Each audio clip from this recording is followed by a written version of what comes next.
Suivez tous les marchés financiers avec CMC Markets France.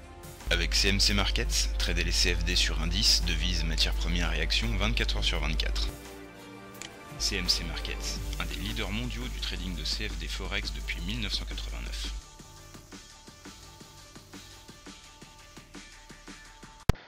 Salut, c'est Trado. Voilà la vidéo de mise à jour pour l'indice parisien. Alors, mise à jour pour de vrai pour le coup, parce que c'est vrai que j'étais vraiment pas très satisfait par le biseau que j'ai tracé précédemment, qui a été quand même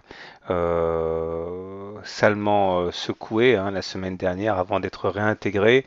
Donc j'ai trouvé un autre tracé qui pourrait à mon avis être un peu plus pertinent. Au biseau que j'ai fait figurer la semaine dernière, je vous propose plutôt de substituer ce canal mauve ici, que vous pouvez le voir. Et l'avantage de ce canal mauve, c'est qu'il est cassé aujourd'hui. Il est cassé pas de manière vraiment significative, parce que moi je considère que c'est cassé de manière significative quand on a une bougie avec un corps entier hors de la résistance ou du support, mais bon, quand même, c'est pas mal ce qui se passe. Et l'avantage, c'est que la règle du balancier s'applique.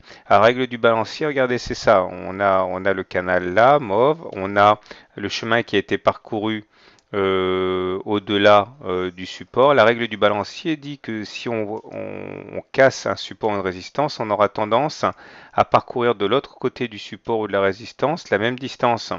Donc voilà la distance parcourue au-dessus de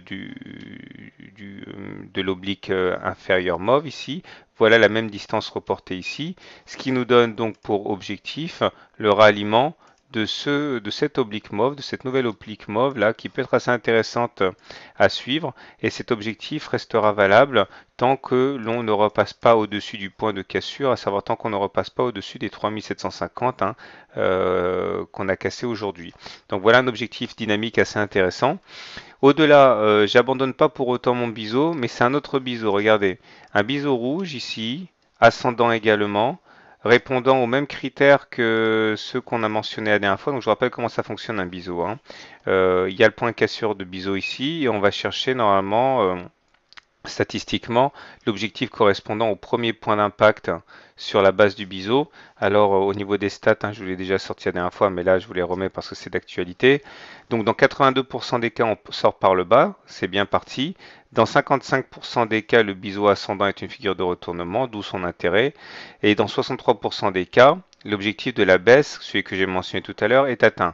Donc à partir de là, il est assez intéressant d'avoir ces stats en tête parce que si on devait casser le biseau rouge par le bas, ce qui n'est pas le cas aujourd'hui, on irait chercher l'objectif des 3680 correspondant ici au premier point d'impact sur la base du biseau rouge. Donc voilà, il s'agit d'une refonte totale du graphe. J'espère que celui-là nous permettra de bien anticiper la suite des événements. Donc je répète pour faire simple. Si on casse le biseau rouge, statistiquement, on irait chercher les 3680. Et si on finit bien en dessous demain avec un corps entier en dessous du canal mauve, on irait faire un contact contre cette oblique mauve ici.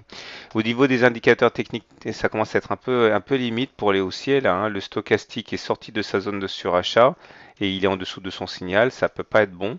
Le MACD est à 2 séances en dessous de son signal, c'est pas bon non plus. Seul le momentum préserve encore les apparences, mais on remarquera quand même la présence de toujours cette triple divergence baissière sur les indicateurs. Je terminerai en disant que pour l'instant, la moyenne mobile à 20 séances a soutenu les cours. On termine in extremis au contact de la moyenne mobile à 20 séances, donc techniquement on n'est pas en tendance baissière. La tendance sera haussière si on clôture en dessous de la moyenne mobile à 20 séances, ce qui n'est pas vraiment le cas pour l'instant, mais en tout cas ça commence à sentir un petit peu le roussi. Voilà, n'oubliez pas non plus la présence des gaps béants ici qui ne demandent qu'à être comblés, c'est-à-dire aller chercher les 3650. Voilà, je vous souhaite une bonne soirée, de bons trades et à demain. CMC Markets, un des leaders mondiaux du trading de CFD Forex depuis 1989.